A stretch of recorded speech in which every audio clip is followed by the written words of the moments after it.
Entah kabur!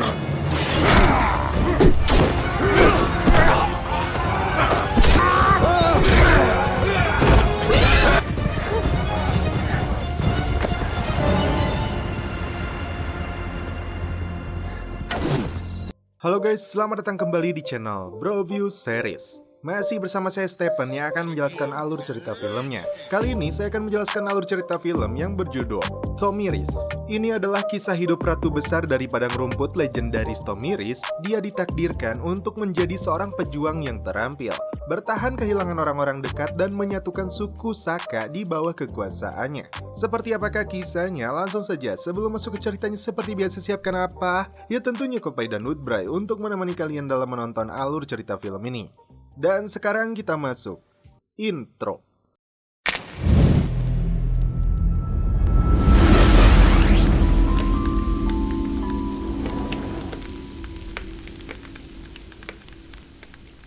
Sebuah kisah nyata yang ditulis oleh Abu Nasir Ibnu Muhammad Al-Farabi dari Turki. Damaskus tahun 941 sebelum Masehi. Cyrus Agung dari kerajaan Persia berhasil menaklukkan seluruh dunia kecuali Mesir dan tanah utara yang saat itu dihuni oleh orang Saka yang menduduki tanah stepa. Dan salah satu sukunya adalah Massagethae. Ketua suku yang bernama Spargap dan anggotanya melakukan perburuan rusa hingga masuk ke wilayah suku lain yang bernama Akibats.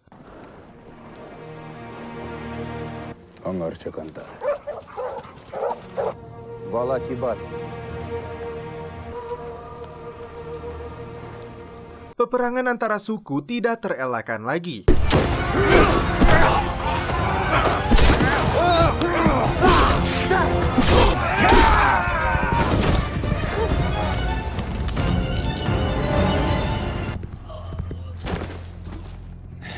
Spargap dan pasukannya berhasil menghabisi musuh meskipun salah satu anak buahnya menjadi korban. Spargap bergegas pulang ke rumah karena istrinya akan melahirkan. Mereka mendambakan seorang anak laki-laki untuk menjadi pewaris kepala suku. Karena pendarahan yang begitu hebat, istrinya meninggal setelah melahirkan seorang anak perempuan yang diberi nama Tomiris. Tahun demi tahun berlalu, Spargap menikah lagi dan putrinya Tomiris dia besarkan dengan penuh cinta dan kasih sayang ditempa menjadi seorang prajurit yang kuat, berani, dan cerdas. Tomiris kecil hanya mewarisi sebuah cincin peninggalan dari mendiang ibunya. Kepala suku Hawares yang bernama Palak melakukan pertemuan dengan Kafas dan Kurtum dari suku Massagethae. Selama ini, Hawares mengaku selalu mendapat serangan dari suku Spargap ini. Palak mengintimidasi Kafas dan Kurtum yang dianggap lebih layak memimpin suku mereka daripada Spargap. Dalam pertemuan, Spargap meluapkan kekecewaannya kepada Kafas dan Kurtum karena dianggap telah berkhianat melakukan pertemanan dengan musuh. Bahkan, mereka dijadikan bahan tertawaan oleh Spargap dan petinggi suku ini. Tomiris kecil dalam mimpinya dihantui seekor singa bersayap yang mengaung ke arahnya. Tomiris yang terbangun langsung mencari ayahnya dan tiba-tiba... Kang, anak kasunci Edgariert.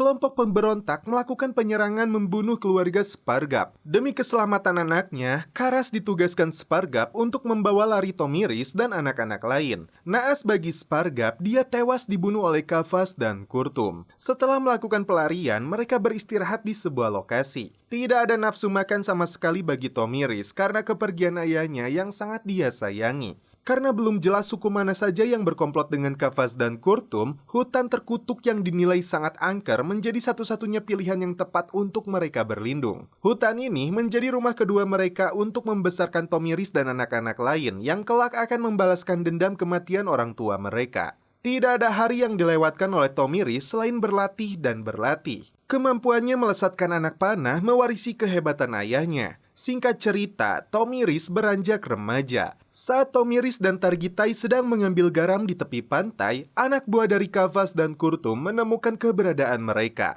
Tomiris sudah tidak sabar lagi ingin membalaskan dendam kematian ayahnya. Kekecewaannya itu dia luapkan kepada Karas. Tomiris pergi ke air terjun karena rasa rindunya kepada ayah dan ibunya. Dan cincin ini menjadi peninggalan satu-satunya dari mereka. Ketika tertidur, singa berkulitkan bara api itu muncul kembali dalam mimpinya sebagai pertanda buruk. Saat dia kembali, seluruh penduduk Massagethae yang tersisa tewas terbunuh, termasuk Karas. Tomiris yang marah melakukan pengejaran. Saat itulah dia langsung melesatkan anak panahnya dan membunuh mereka satu persatu. Musuh terakhir sempat menusuknya, namun beruntung Tomiris berhasil menikam kepalanya. Dalam kondisi terluka, Tomiris menaiki kuda hingga dia tidak sadarkan diri. Kudanya terus berjalan hingga ditemukan prajurit wanita dari suku Safromat. Tomiris dibawa kemudian diobati oleh seorang dukun. Dalam beberapa hari, Tomiris kembali pulih. Yang menyelamatkannya ternyata adalah putri Raja Safromat yang bernama Sardana. Diceritakan oleh Sardana, wanita dari sukunya baru diperbolehkan menikah setelah membawa 3 kepala musuh. Meskipun sudah mengkoleksi banyak tengkorak, sampai saat ini belum ada kesatria yang layak bersanding dengannya. Setelah Raja Safromat melihat cincin Masagetae di jari Tomiris, terungkap dia adalah teman dari Spargap. Dan Tomiris akan mendapat perlindungan di suku ini. Meskipun dilanda kesedihan, namun Tomiris bisa bernafas lega karena menemukan kaum wanita yang sebaya dengannya. Dia bersumpah mendedikasikan hidupnya untuk membalas dendam kematian keluarganya dan suku Masagetae. Tomiris akan merebut kembali yang sudah menjadi haknya. Dia menjadi lebih kuat dan cerdas. Sesekali dia dilibatkan untuk menyerang dan merampas harta dari suku Kawares yang menjadi musuh dari suku Safromat. Tomiris yang kini jauh lebih dewasa mempunyai ide yang lebih cerdas. Dengan memancing prajurit musuh keluar dari sarangnya untuk mencegah timbulnya korban dan perlawanan ketika Sardana merampas harta mereka. Dalam aksi mereka selanjutnya, Tomiris merampas seorang budak bernama Tiras yang kehilangan kedua orang tuanya. Bocil ini akan dia didik menjadi prajurit handal dan kuat. Raja Safromat kembali dikaruniai seorang anak laki-laki yang akan mewarisi kerajaan.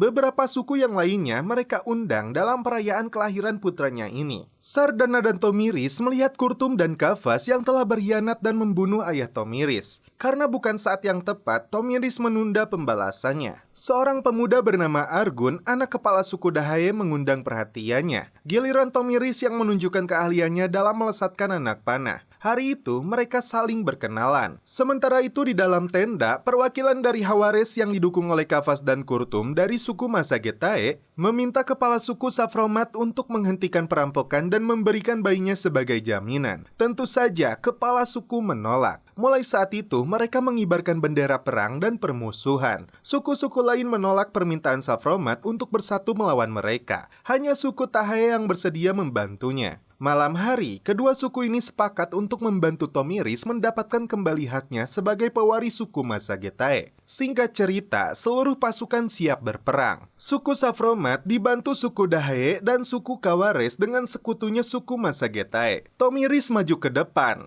Dia menantang Kavas dan Kurtum untuk melawannya karena dia tidak melawan bangsanya sendiri. Mana?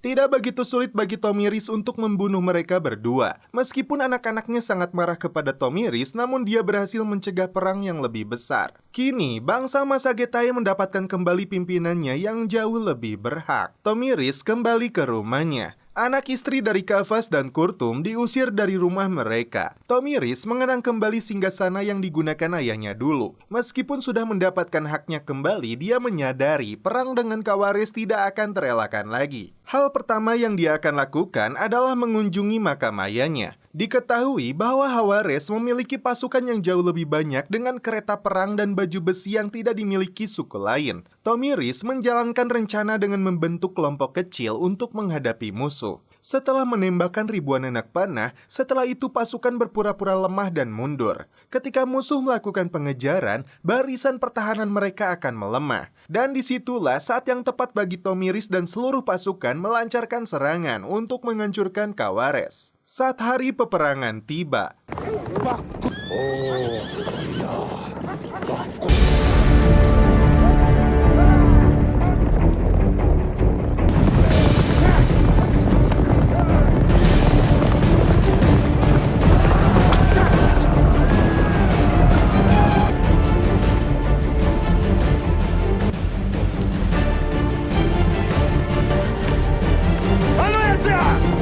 Tomiris yang dibantu prajurit pimpinan Argun dan Sardana melancarkan serangan tak terduga sesuai rencana.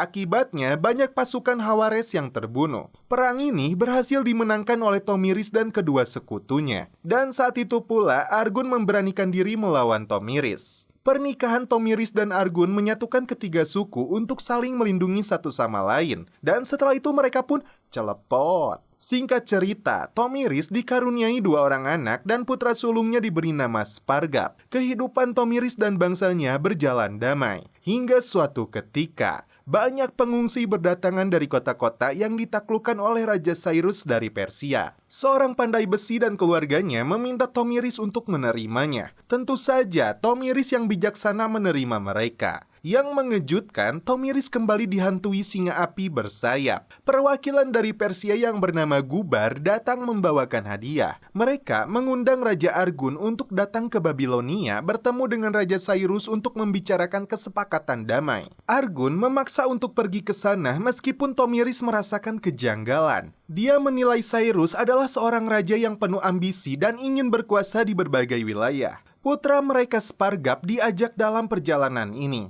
Meskipun merasakan firasat buruk, namun Tomiris tidak bisa menghalangi keinginan suaminya. Setelah mereka berangkat, Tomiris mengutus Tiras untuk mengawasi mereka dari jauh. Sesampainya di Babilonia, Argun menemui langsung Cyrus. Ternyata Raja Persia ini memaksa Argun untuk bergabung dengan pasukannya merebut bangsa lain dan menaklukkan dunia. Argun menolak karena baginya tanah yang mereka miliki sudah lebih dari cukup. Penolakan Argun berakibat buruk dan ketika mereka dijamu makan, tiba-tiba Shama Hub Aras Mish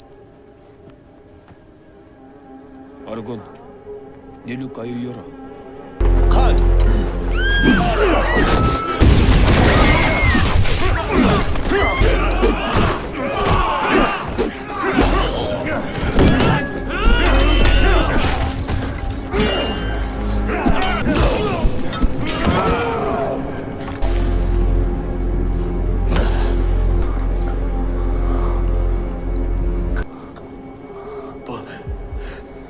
Malam itu, Argun dan putranya tewas dibunuh oleh prajurit Persia. Di keesokan harinya, Tiras segera kembali ke Massagethae untuk memberitahu kabar buruk ini kepada Tomiris. Gubar membawa jenazah Argun dan anaknya kembali ke Massagethae. Dia menutupi fakta sebenarnya bahwa mereka berdua dibunuh oleh suku liar. Tomiris tidak bisa membendung kesedihannya. Mereka berdua dimakamkan di lubang kubur yang sama. Sesuai adat dan kepercayaan, kuda mereka dibunuh juga untuk menemani mereka di alam sana. Ketika giliran para pelayan Argun yang akan dibunuh, Tomiris yang pemurah mencegah dan membebaskan mereka. Saat Tomiris baru saja kehilangan 2 orang yang paling disayangi, Gubar membawa pesan dari Raja Cyrus untuk menawarkan Tomiris menjadi istri dari Raja Persia. Di hadapan seluruh rakyatnya, Tomiris memberikan jawaban dengan membunuh si Gubar. Mereka telah berani merampas keluarganya dan kini dia siap menyatakan perang dengan Persia. Sedangkan dukun yang tidak sepihak dengan Tomiris memutuskan membakar dirinya sendiri. Raja Persia yang mendapat kabar duta besarnya dibunuh oleh Tomiris langsung menerjunkan seluruh pasukan.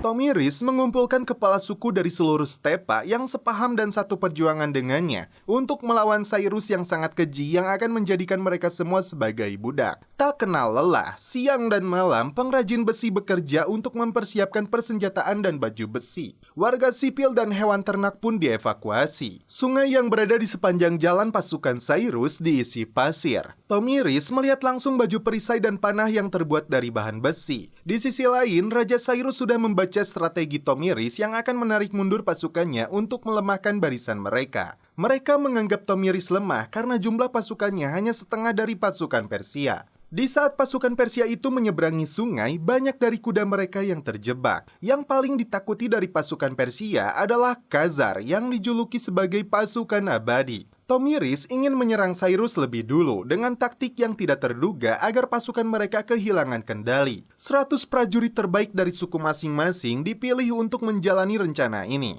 Sementara itu, pasukan lainnya memberikan jalan dan ruang agar misi ini berjalan dengan baik. Setiap malam, pasukan kecil meneror musuh agar mereka tidak pernah tidur. Dan akibatnya, barisan terdepan mereka mulai kelelahan. Kali ini, dalam mimpinya, Tomiris melawan singa bersayap itu hingga berhasil menghabisinya. Di hari peperangan kedua, pasukan sudah saling berhadapan.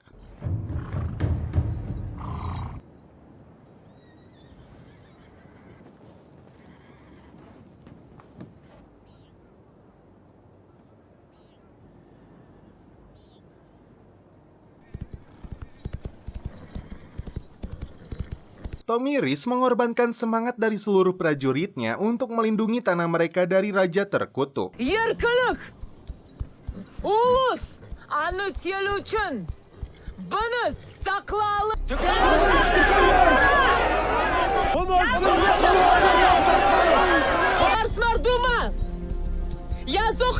Dia memimpin serangan kemudian berbalik mundur.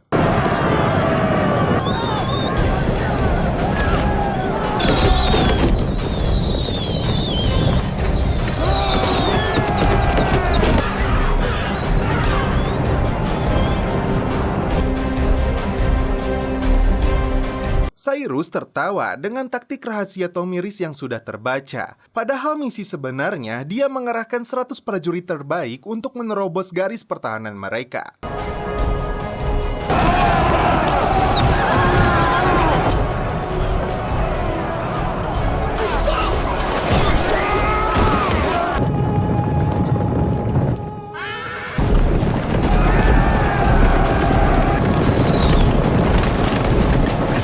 Meskipun jumlah musuh 2 kali lipat lebih banyak, namun 100 prajurit terbaik ini berhasil melawan pasukan abadi musuh.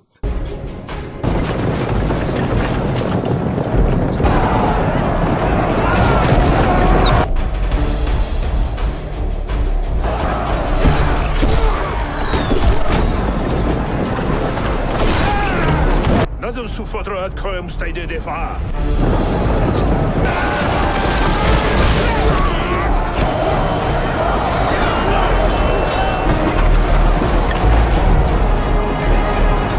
Sardana dan Tiras yang berada di garis depan mengeluarkan seluruh kemampuannya. سربازان جویدان را بفرست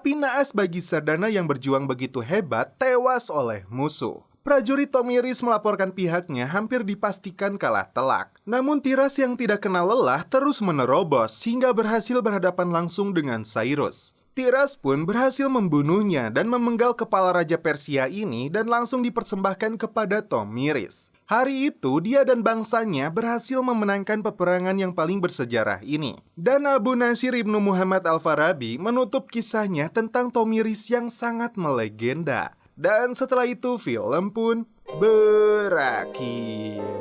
Oke guys, bagaimana menurut kalian alur cerita film dari Tomiris ini?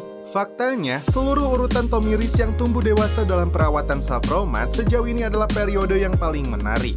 Menyaksikan aktris wanita lebih cemerlang dari rekan-rekan pria mereka dalam segala cara yang mungkin. Selain penampilan perempuan yang kuat, ada ide-ide tidak terbatas yang mengalir melalui arus yang dapat dengan mudah menyatukan cerita menjadi sesuatu yang megah. Sesuatu yang lebih merupakan tontonan daripada apa yang telah disajikan. Namun akan lebih megah lagi ketika kalian menyajikan kopai di hadapan kalian. Suruput dulu.